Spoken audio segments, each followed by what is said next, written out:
Hello and welcome to Radiant Academy. मैं अमूल चेपे आज आप सभी का स्वागत करता हूं रेडिएंट एकेडमी के इस नए लेक्चर में। आज 5 दिसंबर 2022 की डेट है और हम आज के करंट अफेयर्स देखेंगे। सबसे पहले let us move to our first point. तो आज हमारे पास क्या क्या है देखेंगे। आज जो सबसे पहली न्यूज़ है वो है क्वाड के बारे में। क्वाड का जो नया समिट होने वाला है, जो अगले साल का समिट होने वाला है 2023 का, वो कहाँ होने वाला है इसके बारे में एक न्यूज़ आई है, तो हम उस पर सबसे पहले चर्चा करेंगे। क्वाड, क्वाड QUAD, तो ये एग्जैक्टली है क्या? क्वाड कहाँ से शुरू होता है, कौन सी कंट्रीज इसमें है, इस पे पहले नजर डालेंगे। Quad basically it stands for quadrilateral. Quadrilateral यानी ऐसा चार साइड्स वाला एक शेप जो होता है जिसको हम लोग क्वाड्रिलैटरल बोलते हैं, उसका शॉर्ट है क्वाड। तो ये क्वाड नाम क्यों पड़ा? क्वाड नाम पड़ा है इसमें होने वाली चार कंट्रीज की वजह से। अब इनमें जो चार कंट्रीज होती है वो होती है अब इंडिया, सबसे पहले इंडिया, फिर होती है ऑस्ट्रेलिया, यूएसए, ये यूएसए और ये यूएसए का अलास्का समझो, ये दोनों मिलके यूएसए, और ये जापान, ठीक है ना।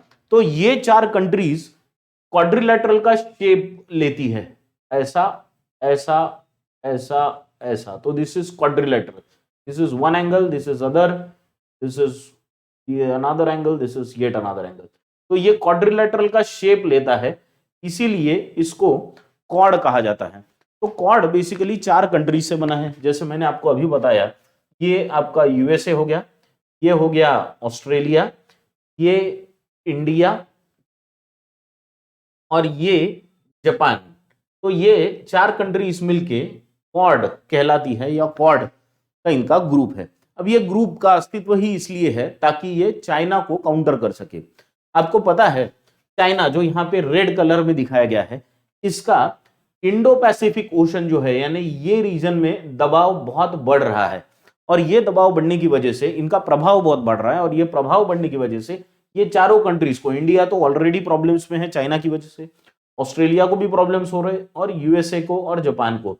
तो ये जो रीजन है, ये रीजन में चाइना का बढ़ता हुआ प्रभाव रोकने के लिए ये चार कंट्रीज साथ में आई हैं।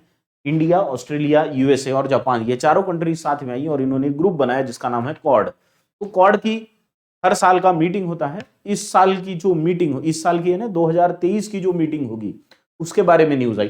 तो द न्यूज इज 2023 की जो मीटिंग है उसकी डेट फाइनल होने की है, लेकिन उसका वेन्यू फाइनल हो गया है। डेट फाइनल होनी है लेकिन वेन्यू रहेगा सिडनी। तो क्वाड का 2023 का जो समिट रहेगा वो सिडनी, ऑस्ट्रेलिया में होगा। ये जो न्यूज दी थी हमें, या ये जो इंफॉर्मेशन हम तक पहुंची वो पहुंची ऑस्ट्रेलिया के प्राइम मिनिस्टर द्वारा। तो ऑस्ट्रेलिया के जो प्राइम मिनिस्टर है एंथनी एल्बनीज, इन्होंने ये इंफॉर्मेशन शेयर की। तो यहाँ पे चारों देशों के जो हेड्स ऑफ द स्टेट है, जैसे इंडिया से नरेंद्र मोदी जी, ऑस्ट्रेलिया से एंथनी एल्बनीज, जापान से Fumio Kishida, Fumio Kishida, Fumio Kishida, और ऑस्ट्रेलिया से एंथनी एल्बनीज, इंडिया के प्राइम मिनिस्टर नरेंद्र मोदी, और यूएसए से जो बाइडन, ये चारों लोग मिलेंगे ऑस्ट्रेलिया के सिडनी में मिड 2023 में। तो हमको ये ध्यान में रखना है, ये मीटिंग से पहले, मीटिंग में क्या होगा, कैसे होगा, इसका एजेंडा डिसाइड करने के लिए न्यू दिल्ली में पहले इन चारों कंट्रीज के फॉरेन अफेयर्स की, फॉरेन मिनिस्टर्स की मीटिंग होगी। आप यहां पढ़ सकते हैं, फॉरेन मिनिस्टर्स की मीट जो होगी वो होगी न्यू दिल्ली में, क्वाड की हेड्स ऑफ द स्टेट वाली 2023 की मीटिंग से पहले। तो ये हमको एक चीज याद रखनी है। आई होप आपको ये पॉइंट ध्यान में आ गया होगा। अब हम नेक्स्ट पॉइंट की तरफ मुड़ेंगे। नेक्स्ट जो पॉइंट है अपना वो है कि इंडिया के पास और एक चेयरमैनशिप आ गई है। अब इंडिया जो होगा 1 जनवरी 2023 से, 1 जनवरी 2023 से वासेनार अरेंजमेंट, वासेनार अरेंजमेंट इसका भी चेयरमैन होगा। अब ये वासेनार अरेंजमेंट है क्या? वासेनार अरेंजमेंट बेसिकली, वासेनार एक शहर है, उस शहर के नाम पे ये अरेंजमेंट का नाम दिया गया है। ये शहर में का जो इस साल का समिट हुआ था वो 26वां एनुअल इनका प्लेनरी था, 26वां। और ये जो मीटिंग हुई थी ये हुई थी वियना ऑस्ट्रिया में। तो ये वियना में हुई थी। अब ये वियना में 42 कंट्रीज इकट्ठा आई, इकट्ठा बैठी, क्योंकि वासेनार अरेंजमेंट में देयर आर 42 कंट्रीज, यहां पे 42 मेंबर्स है, वॉलंटरी ऑर्गेनाइजेशन है, जिसे चाहे इसका हिस्सा बन सकता है। इंडिया भी इसका मेंबर है और ये 42nd मेंबर है। इंडिया 2017 में we joined Wassenaar Arrangement in 2017। तो ये हमको एक चीज याद रखना है कि इंडिया ने वासेनार अरेंजमेंट 2017 में ज्वाइन की थी और 5 ही साल में हमको इसका चेयरमैनशिप मिला है। तो इस साल का चेयरमैनशिप यानी 1 जनवरी 2023 से तो 31 दिसंबर 2023 तक इसका जो वासेनार अरेंजमेंट का जो प्रेसिडेंट रहेगा वो रहेगा इंडिया। अब ये वासेनार अरेंजमेंट एक्चुअली है क्या? ये ऑर्गेनाइजेशन एक्चुअली आर्म्स का जो ट्रांसफर होता है वर्ल्ड ओवर, यानी एटलीस्ट इसके मेंबर कंट्रीज में, उन पे नजर रखता है। आर्म्स का ट्रांसपोर्ट कहिए आप, कन्वेंशनल वेपन्स का ट्रांसपोर्ट, या फिर ड्यूअल यूज गुड्स, या इवन टेक्नोलॉजी, इन तीनों चीजों के ट्रांसफर पे नजर रखता है।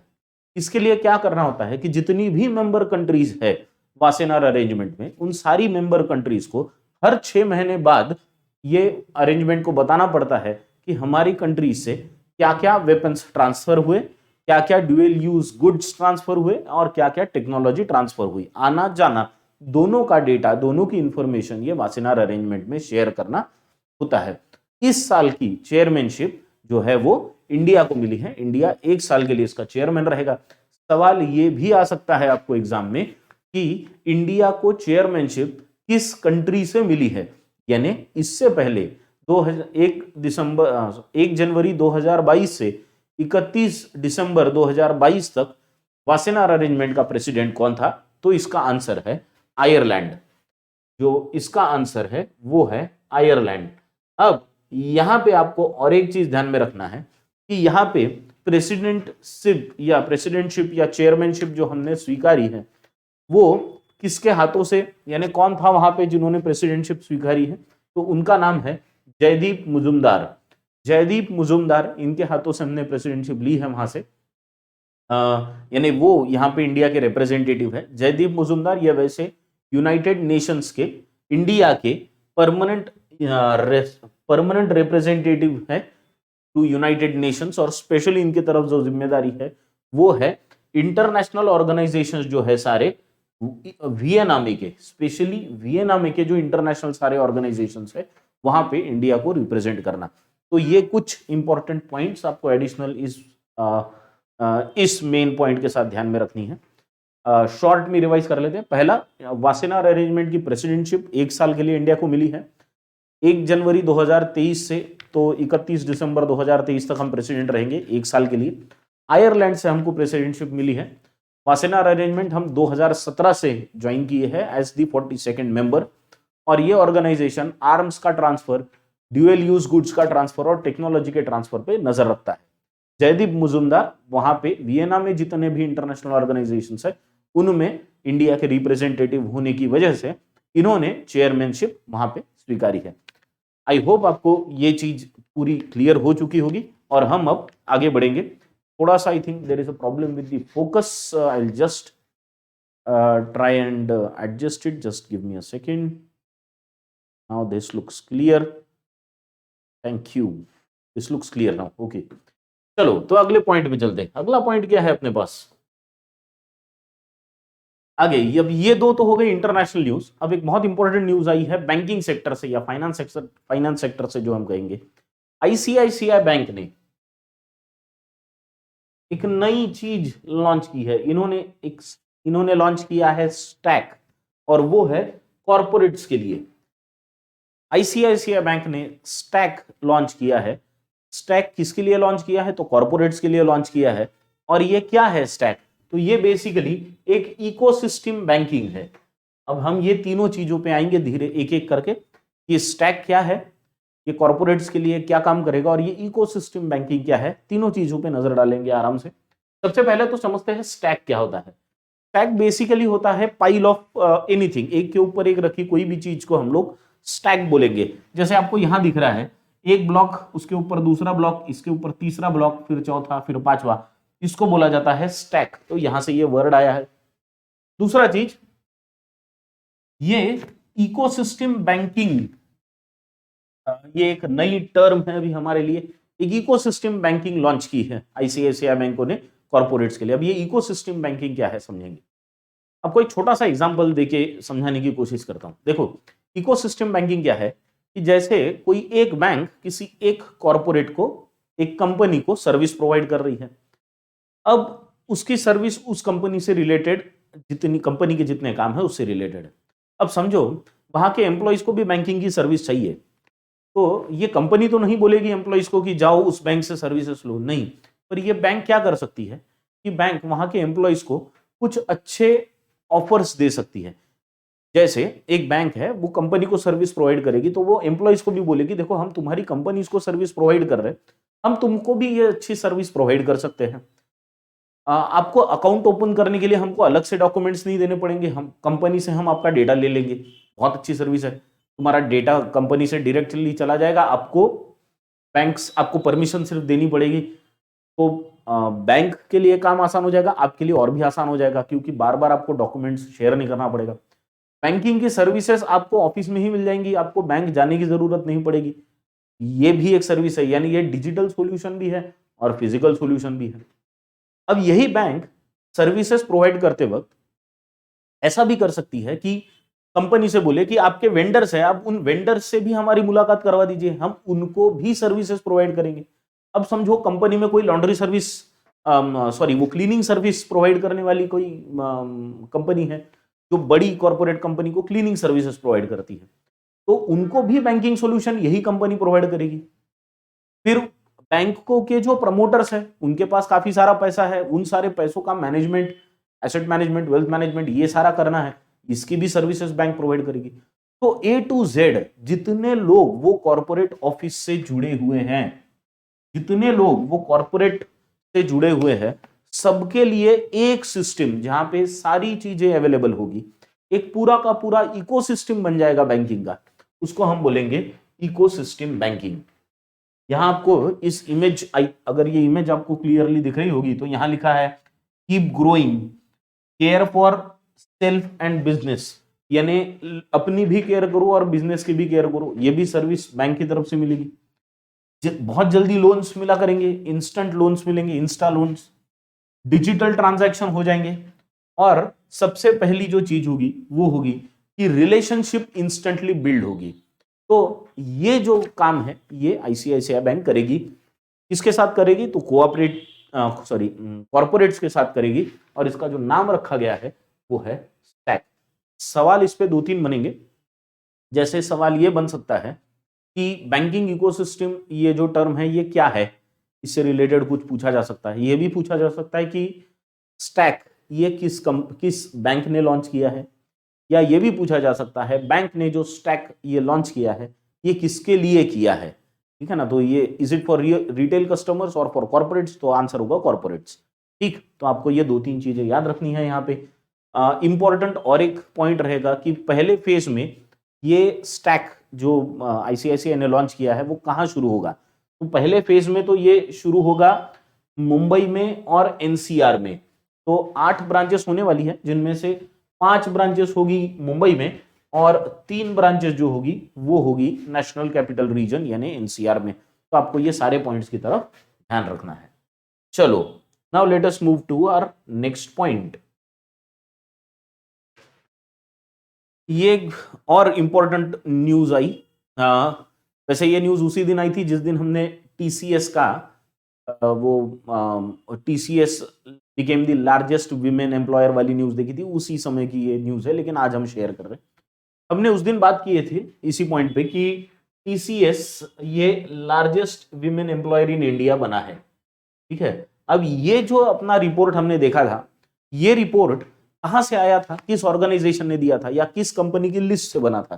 तो ये बना था Burgundy Private Hurun India 500 list. ये जो बना था, ये बना था Burgundy Private Hurun India Private Hurun India 500 list से ये रिजल्ट निकल के आया था कि largest employer, women employer in India कौन सी कंपनी है, तो वो टीसीएस है।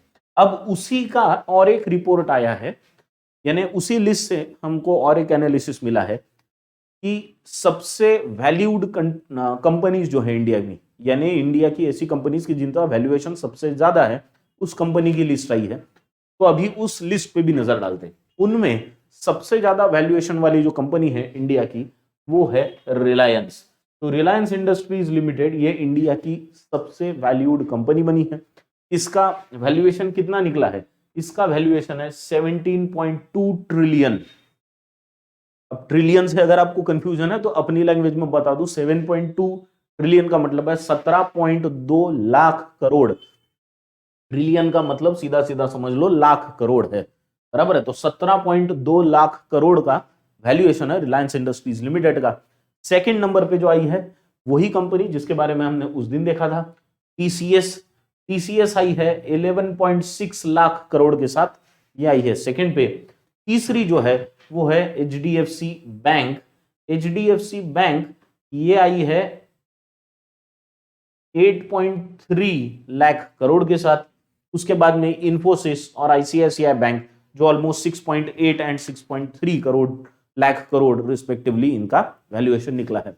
इसके साथ एक बहुत इंपॉर्टेंट न्यूज आई, ये तो सारी लिस्टेड कंपनीज है, ये सारी लिस्टेड कंपनीज है। इसमें दो नई एंट्रेंट्स भी आई है ना, टॉप 10 जो वैल्यूएशन वाली कंपनीज है, टॉप 10 कंपनीज में दो नई कंपनीज ऐड हुई है। एंड इस पे कोई सरप्राइज नहीं होना चाहिए कि दोनों कंपनी का नाम अदानी से शुरू होता है। तो अदानी टोटल गैस ये एक कंपनी है और दूसरी है अदानी एंटरप्राइजेस।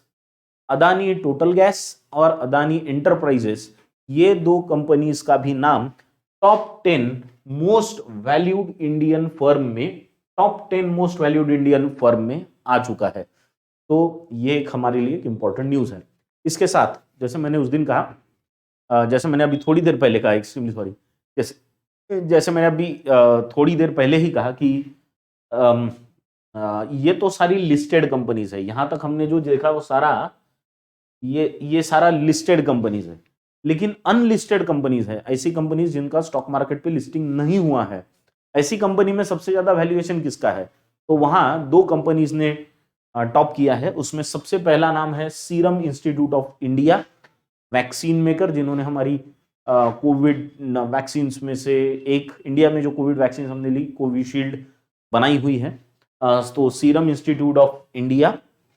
और दूसरा है एडटेक में काम करने वाली बाइजूस।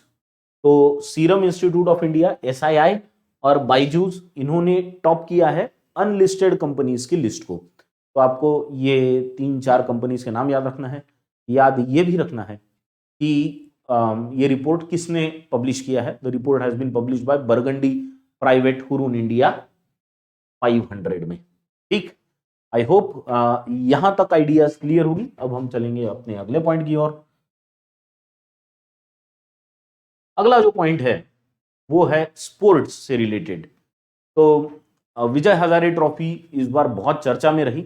पहले तो चर्चा में रही एन जगदीशन की बहुत ताबड़तोड़ बल्लेबाजी की वजह से। उनका जो हाईएस्ट लिस्ट, उसको लिस्ट ए का स्कोर उन्होंने बनाया था 277 का, उसके लिए ये चर्चा में थी। फिर अभी कुछ दिन पहले चर्चा में आई थी ऋतुराज गायकवाड़ की वजह से, क्योंकि ऋतुराज गायकवाड़ ने एक ही ओवर में 43 रन मार दिए थे, यानी एक ही ओवर में 7 छक्के मार दिए थे, 7 सिक्सेस मार दिए थे इन्होंने। तो ये तो 7 छक्के मार दिए थे एक ही ओवर में और 43 रन स्कोर किए थे, इसलिए चर्चा में थी।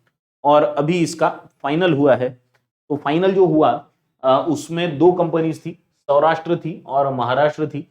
दोनों भी राष्ट्र से एंड होने वाली टीम्स थी। तो एक सौराष्ट्र थी, एक महाराष्ट्र थी, और सौराष्ट्र की टीम ने महाराष्ट्र को 5 विकेट से हरा के विजय हजारे ट्रॉफी को जीत लिया है। तो हमारे लिए ध्यान में रखने लायक ये बात है पहली कि इसका फाइनल कहाँ खेला गया। तो इसका फाइनल खेला गया था नरेंद्र मोदी स्टेडियम अहमदाबाद में।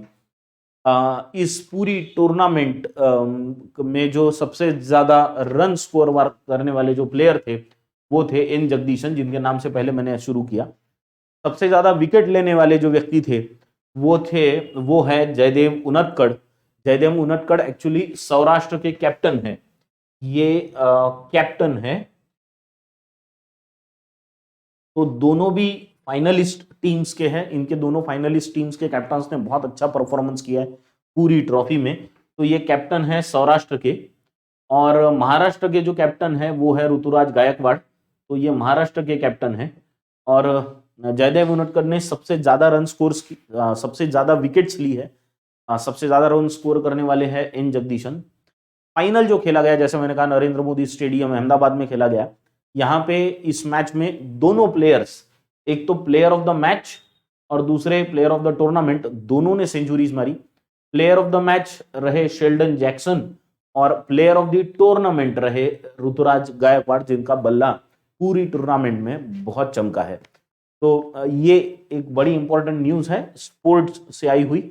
और ये भी सवाल आ जाएगा आपको, ऑफकोर्स, की विजय हजारे ट्रॉफी किस स्पोर्ट से रिलेटेड है। अब तो आप जान ही चुके होंगे कि ये क्रिकेट टूर्नामेंट है। It's a 50 over cricket tournament, यानी याद ये भी रखना कि 50 ओवर क्रिकेट टूर्नामेंट। ठीक है, चलो अब चलते थोड़ा सा इंटरनेशनल फाइनेंस वाले विषय पे, या सॉरी डिफेंस रिलेटेड विषय पे जाएंगे अभी। तो इंडिया का जो ब्रह्मोस मिसाइल है वो लेने के लिए काफी सारी कंट्रीज में अभी होड़ लगी हुई है। जैसे हमने कुछ दिन पहले ये न्यूज आई थी हमारे पास, जिसपे हमने बात भी की थी कि साउथ एशियन कंट्रीज जो है, वो साउथ एशियन कंट्रीज बहुत इंटरेस्टेड हैं इंडिया की जो ब्रह्मोस मिसाइल है, आकाश मिसाइल है, इनको खरीदने के लिए। अब इसी कड़ी में और नाम भी जुड़ चुके हैं, और वो नाम है मिडल ईस्ट कंट्रीज के। अगर आपको शॉर्ट में बताऊं तो ये कि रशिया और यूक्रेन में जो वॉर चल रहा है उसकी वजह से दो धड़ों में बढ़ गया है। बहुत सारी कंट्रीज जो है उनमें कुछ कंट्रीज जो है वो यूक्रेन को सपोर्ट कर रही है, कुछ कंट्रीज जो है जो रशिया को सपोर्ट कर रही है। ऐसे केस में जो कंट्रीज है, ऐसी कंट्रीज जो रशिया को सपोर्ट कर रही है, उनको यूनाइटेड स्टेट्स ने आर्म्स बेचने से मना कर दिया है। अब उनकी जो आर्म्स की रिक्वायरमेंट है वो कहीं से तो भी पूरी होनी थी, तो उनको इंडिया एक अच्छा ऑप्शन लग रहा है आर्म्स खरीदने के लिए। तो हमारे पास जो इंडिया की जो पहली ब्रह्मोस जो है, ये इंडिया की पहली इंडिजीनियस सुपरसोनिक क्रूज मिसाइल है। और इसमें इंटरेस्ट दिखाया है मिडल ईस्ट की कुछ कंट्रीज ने, जिसमें यूएई और सऊदी अरेबिया, इनके साथ हमारे डिस्कशंस काफी अच्छे लेवल पे या एडवांस स्टेज पे हम लोग कह सकते हैं वहां तक पहुंच चुके हैं। और इनमें से यूएई तो दोनों मिसाइल्स के लिए इंटरेस्टेड है, ब्रह्मोस मिसाइल के लिए भी और आकाश मिसाइल के लिए भी। तो इस पे भी हमको ध्यान रखना है, ये दोनों कंट्रीज इंटरेस्टेड है। और इसका कारण, जैसे मैंने कहा, कि रशिया यूक्रेन वॉर की वजह से यूएस ने कुछ कंट्रीज को अभी आर्म्स सप्लाई करने से मना कर दिया है। तो जिसकी वजह से इंडिया के लिए एक बहुत अच्छा चांस बना है कि अपने पास जो हमारे डिफेंस इक्विपमेंट्स है जो इंडिजिनियसली बने हैं, उनको हम प्रॉपरली मार्केट कर सके और प्रॉपरली बेच सके। तो ये एक इंपॉर्टेंट न्यूज आप सभी के लिए ध्यान में रखने के लिए। ये उसी से, ये जो स्लाइड है ये उसी से रिलेटेड है, मैंने जो आपको अभी बताया उसी से रिलेटेड है। जैसे आपको यहाँ दिखेगा कि यूएई जो है वो यूएई के साथ जो हमारा डिस्कशन है, ब्रह्मोस मिसाइल का डिस्कशन, वो एडवांस स्टेज में पहुंच चुका है। और कोविड की वजह से हमारा जो डिस्कशन था सऊदी अरेबिया के साथ, वो थोड़ा सा लेट चल रहा था, है ना। पर अभी पैंडेमिक खत्म होने के बाद हमारा जो डिस्कशन है, it is right again back on track. और अगर ये डील सक्सेसफुल होती है तो बहुत ही जल्दी होगी, इस पे भी हमको विश्वास रखना पड़ेगा। चलो, तो this is what we have in defence sector for today. अगला जो हमारा पॉइंट है वो पॉइंट आता है अवार्ड्स से, अवार्ड्स के सेक्शन से। और एक बहुत अच्छा हमारे पास एक ये पॉइंट आज है कि दो फिल्म्स है जो नॉर्थ ईस्ट से आती है, उन दो फिल्म्स को टीवी ग्लोबल सस्टेनेबिलिटी अवार्ड्स के लिए चुना गया है। उसमें अलग अलग कैटेगरीज होती है ऑफकोर्स, तो दोनों फिल्म्स को अलग अलग कैटेगरी में चुना गया है।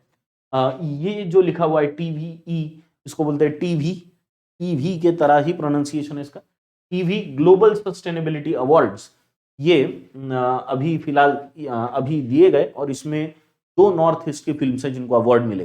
ये 2 फिल्म्स कौन सी है उसके बारे में हम जानेंगे। पहली जो फिल्म है उसका नाम है बैड ब्लड। और ये बैड ब्लड ये जो फिल्म है वो उसको मिला है greener living short film award, greener living short film award. और ये किस टॉपिक पे बनी है? तो ये बनी है राइनो कंजर्वेशन पे। आसाम के जो सिंगल हॉर्न राइनोस है, अगर आप कभी आसाम जाइए तो गुवाहाटी के पास काजीरंगा नेशनल पार्क है, मैं जा चुका हूं और वहां जाते वक्त ही आपको बगल में सिंगल हॉर्न राइनोस दिखेंगे और कहीं तो दिखते नहीं हमको इंडिया में, वहीं दिखते हैं। तो इनके कंजर्वेशन पे एक बहुत अच्छी डॉक्यूमेंट्री बनी है, बहुत अच्छी शॉर्ट फिल्म बनी है। उस शॉर्ट फिल्म को बैड ब्लड ये नाम दिया गया है और ये बैड ब्लड को greener living short film award से नवाजा गया है। ये पहली फिल्म है जिसको ये अवार्ड मिला है TV global sustainability film awards में। दूसरी जो फिल्म है वो उसका टॉपिक बहुत इंटरेस्टिंग है। वो फिल्म एक्चुअली बनी है चिरापुंजी के वाटर स्कार्सिटी पे।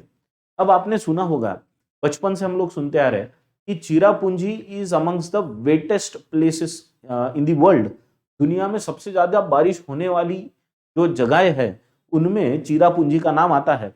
लेकिन वहां पानी की किल्लत है, क्योंकि जितना पानी आता है ऊपर वो तो सारा पहाड़ों से नीचे बह जाता है, ऊपर पानी नहीं बचता। तो वहां पे जो पानी की प्रॉब्लम है और इसके लिए क्या सॉल्यूशंस हो सकते हैं, तो उस पे एक फिल्म बनी है। वो फिल्म का नाम है water for life.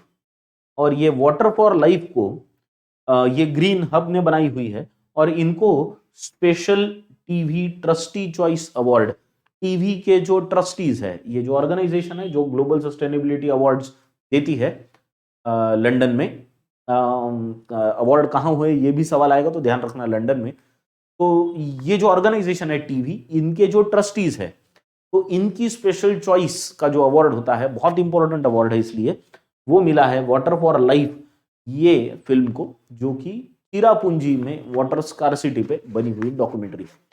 TV global sustainability awards के बारे में एक लाइन भी आपको बताना चाहूंगा इंपॉर्टेंट, कि ये ऐसे फिल्मों को दी जाती है, ये अवार्ड्स ऐसे फिल्मों को दिए जाते हैं कि जो फिल्म्स रियल लाइफ सॉल्यूशंस पे बनी है, यानी उससे इंस्पायर होके लोग real life solutions find out कर सके, ऐसे मूवीज को या ऐसे फिल्म्स को ये टीवी ग्लोबल सस्टेनेबिलिटी अवार्ड्स दिए जाते हैं।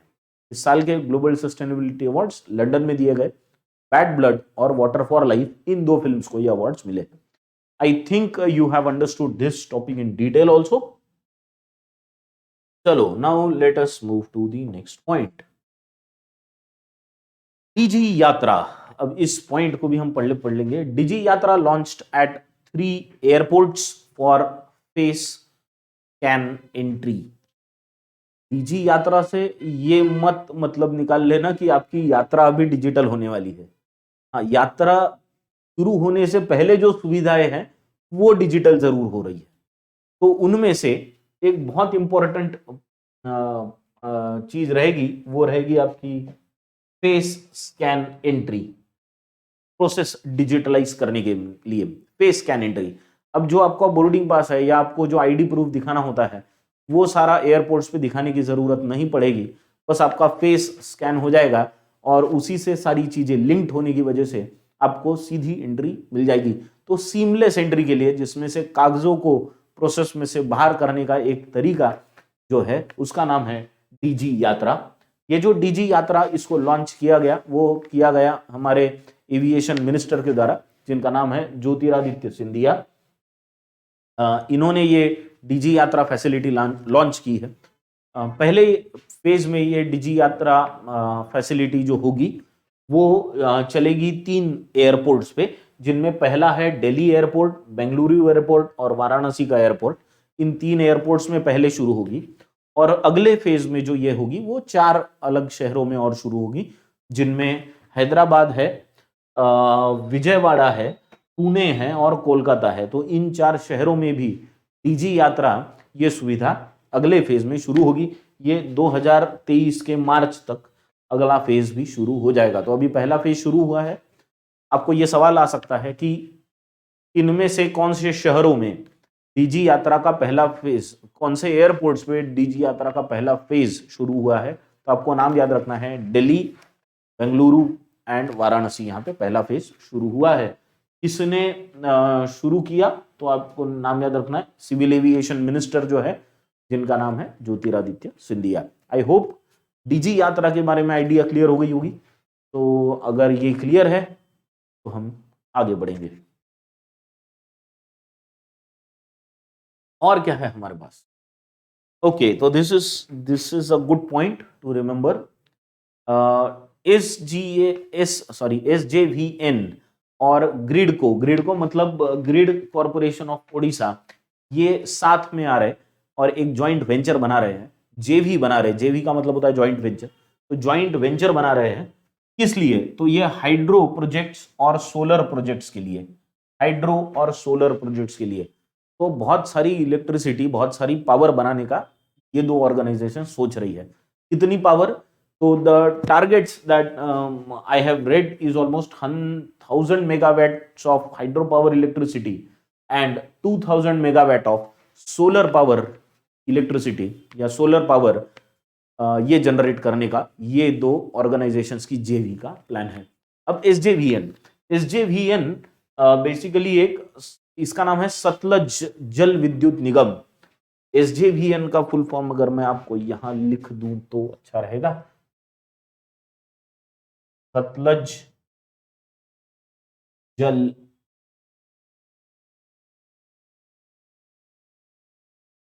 विद्युत निगम।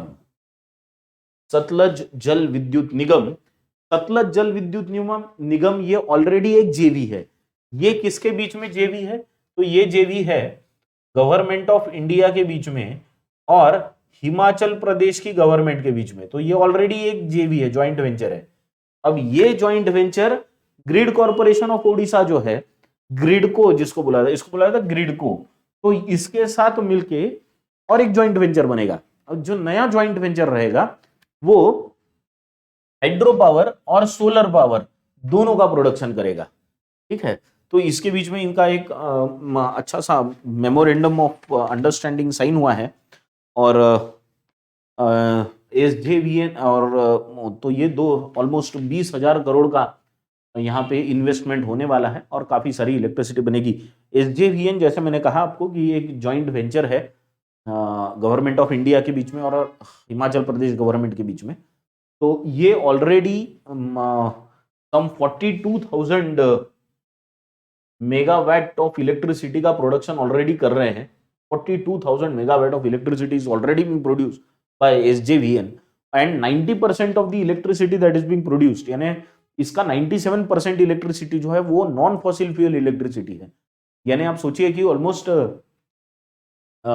40,000 मेगावाट का इलेक्ट्रिसिटी ये लोग इससे बना रहे, रिन्यूएबल सोर्सेस से बन रही है। तो which is a very good thing और इसी को आगे ले जाते हुए इनका आई थिंक ग्रिडको के साथ का जो ज्वाइंट वेंचर है वो और अच्छा काम करेगा। ठीक है, आई होप आपको ये पॉइंट एकदम क्लियर हो गया होगा। अगर ये भी सवाल पूछे कि ये ज्वाइंट वेंचर कहाँ पे बना या इनके बीच में मेमोरेंडम ऑफ अंडरस्टैंडिंग कहाँ हुआ, तो आपको भुवनेश्वर आप याद रख सकते हो, भुवनेश्वर में ये फाइनल हुआ। ठीक है, चलो और क्या है अपने पास इसके अलावा? और एक चीज है जिसपे हमको आज बात करनी है, वो है एक फेस्टिवल के बारे में।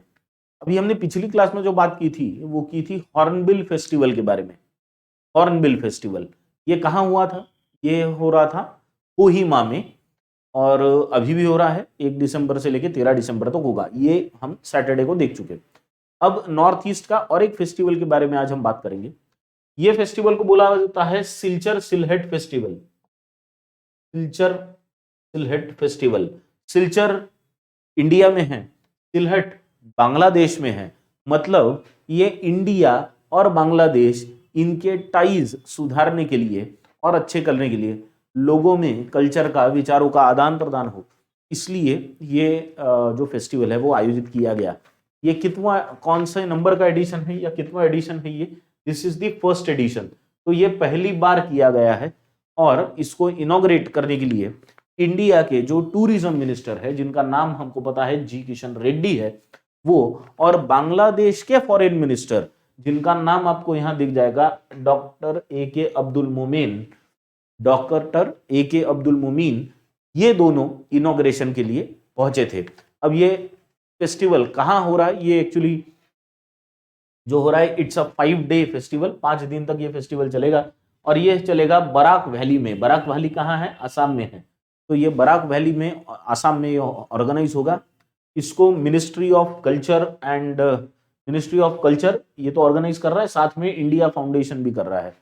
तो the main objective of this festival is to bring people of Bangladesh and India together, और साथ में लाए इनकी कल्चरल और विचारों का आदान प्रदान होता रहे। तो आपको सवाल जो इस पे बनेंगे वो ये बन सकते हैं कि with Indian tourism minister ji Kishan Reddy, who else was there to inaugurate, और कौन था इनॉग्रेट करने के लिए सिलचर सिलहट फेस्टिवल? तो आपको याद रखना है, उनका नाम है डॉक्टर ए के अब्दुल मोमीन। ये भी पूछा जा सकता है, सिलचर सिलहट फेस्टिवल ये कौन सी 2 कंट्रीज की टाइज के लिए इंपॉर्टेंट है? तो आपको याद रखना है इंडिया बांग्लादेश। और हो सकता है कि सिलचर सिलहट फेस्टिवल कहाँ ऑर्गेनाइज किया गया, तो उसका भी आंसर आपको पता है अभी, और वो है Barak valley in Assam. I think ये क्लियर हो गया होगा। अभी तो हमने सरहदों से दोनों तरफ के लोगों को बांट दिया है, पर पहले हम सब इकट्ठा रहते थे, तो वो जो टाइज है वो हिस्टोरिकल है। दीज आर हिस्टोरिकल टाइज, ये बहुत पुराने हमारे टाइज है। अब यहाँ पढ़ सकते हो, इट्स हिस्टोरिकल रिलेशनशिप। वो पहले से ही हिस्टोरिकल रिलेशनशिप वहाँ सिलहट और सिलचर के लोगों में है। बस ये सरहदें खिंच जाने की वजह से हमारी चर्चाएं या हमारा मिलना बंद हो गया था। हम उसको अब रिवाइव करने की कोशिश कर रहे हैं। I hope this kind of festivals go long. ठीक है, चलो अगले पॉइंट में चलते।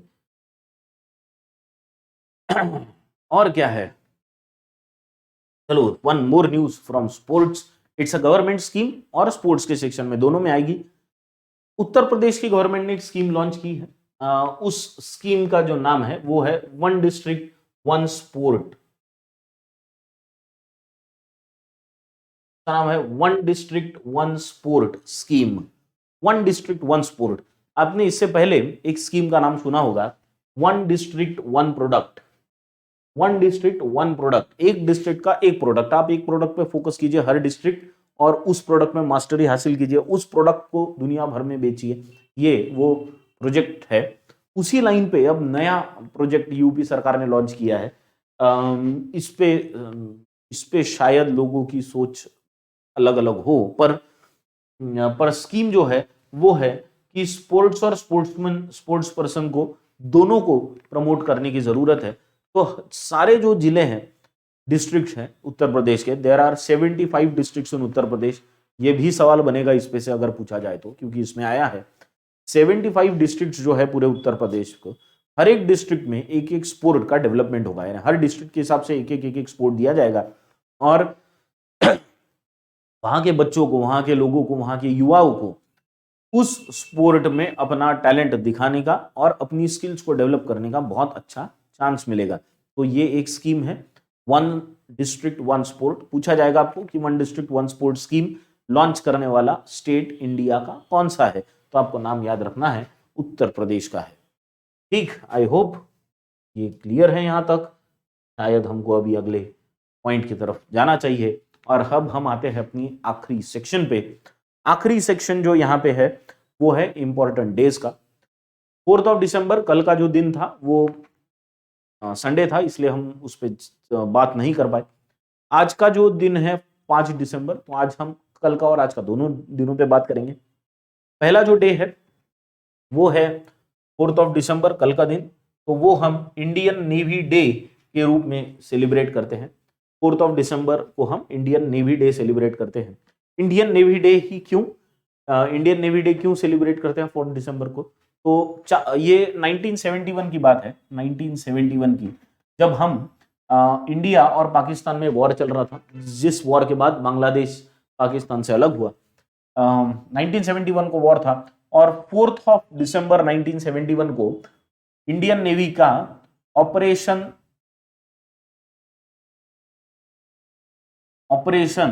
ट्राइडेंट, इंडियन नेवी का ऑपरेशन ट्राइडेंट ये शुरू था और ये ऑपरेशन ट्राइडेंट के अंडर हमने पाकिस्तान की 4 शिप्स को पानी में डुबा दिया था। तो इंडियन नेवी सैंक 4 पाकिस्तानी शिप्स, जिसमें 100 से ज्यादा पाकिस्तानी सोल्जर्स की डेथ भी हुई थी। तो यह ऑपरेशन ट्राइडेंट की सफलता थी और इसी में 4 शिप्स को हमने डुबाया था और फिर हम जो 1971 का वॉर था वो जीते भी थे और इसमें जो नेवी का योगदान था वो बहुत बड़ा था और इसीलिए 4 दिसंबर को इंडियन नेवी डे के तौर पे हम सेलिब्रेट करते हैं। अब इसको हम ऑब्जर्व नहीं करते, तो इसको हम सेलिब्रेट करते हैं, राइट। इससे रिलेटेड एक बहुत इंपॉर्टेंट चीज आपको ध्यान में रखनी है, जो इसमें मैं डालना भूल गया, लेकिन आपको याद रखनी है, यहां लिखने वाला हूं मैं, कि 4 दिसंबर को इंडियन नेवी डे तो होता है, पर इंडियन नेवी डे का सेलिब्रेशन कहां होता है? हर साल जो सेलिब्रेशन होता है वो होता है न्यू दिल्ली में, पर इस साल का 2022 का इंडियन नेवी डे सेलिब्रेशन जो हुआ वो हुआ विशाखापट्टनम में।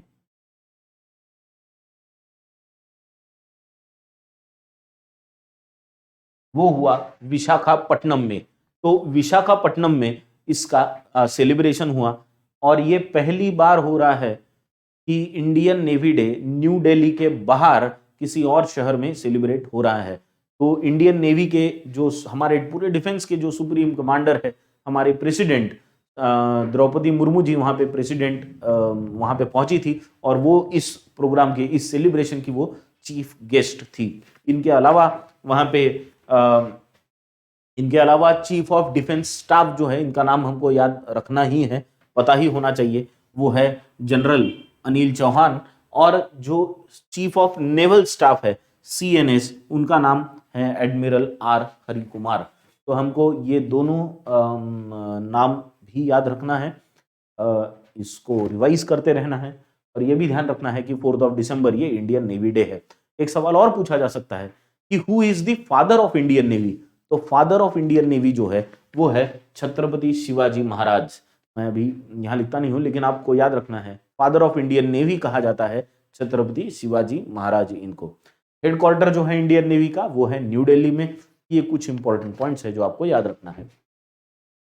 और अब हम हमारे आखिरी पॉइंट की तरफ चलेंगे, जिसके बाद मैं आपको कुछ सवाल पूछने वाला हूं जिनके जवाब आपको कमेंट सेक्शन में देने हैं। आखिरी जो सवाल है वो है वर्ल्ड सॉइल डे ये किस दिन मनाया जाता है? तो आज 5 दिसंबर के दिन वर्ल्ड सॉइल डे मनाया जाता है। सॉइल से ही तो सबकी हमारी शुरुआत होती है, मिट्टी से आए हैं हम, मिट्टी में मिल जाएंगे। तो मिट्टी जो सॉइल है वहीं से हमारा खाना भी बनता है और इसीलिए वर्ल्ड सॉइल डे 2022 की जो थीम है वो बहुत ही अच्छी थीम है, सिंपल सी थीम है, वो है वेयर फूड बिगिंस।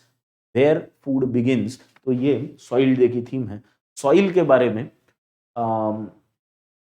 अवेयरनेस फैलाना, सॉइल की टाइप्स के बारे में लोगों को पता चलना चाहिए, एक हेल्दी इकोसिस्टम बनने के लिए सॉइल का इंपॉर्टेंस कितना जरूरी है, इरोजन से कैसे बचा जा सकता है, सॉइल पोल्यूशन कैसे अवॉइड करना है, सॉइल का इरोजन कैसे अवॉइड करना है, इन सारी चीजों के बारे में अवेयरनेस फैलाने के लिए जो दिन चुना है वो है world soil day, which is on 5 दिसंबर। ठीक है, तो ये कुछ चीजें हमको याद रखनी है। आई होप ये सारी चीजें आपको क्लियरली याद रहेगी और आपने ये सेशन पूरा कंटिन्यू देखा या नहीं देखा, ये चेक करने के लिए मैं आपको आखिरी सवाल पूछता हूं इस पे, जिसका आंसर आपको मुझे देना है। और आपके लिए आज का जो सवाल है वो है कि कौन सी फिल्म को चिरापुंजी में वाटर स्कैर्सिटी का जो प्रॉब्लम है चिरापुंजी में, उस पे जो फिल्म बनी है उसका नाम बताइए और उसको कौन सा अवार्ड मिला है ये भी आपको बताना है। तो this is the question of the day for you आज के लिए। कल से हम ऐसा करेंगे कि क्वेश्चंस पहले ही बता दूंगा मैं कि आपको 5 क्वेश्चंस के आंसर आज के पूरे सेशन में ढूंढने हैं और उसके फिर आंसर्स आपको कमेंट में देना है। तो I hope you have enjoyed this session for today. आज यहीं रुकेंगे, बाकी देखेंगे कल। Thank you very much.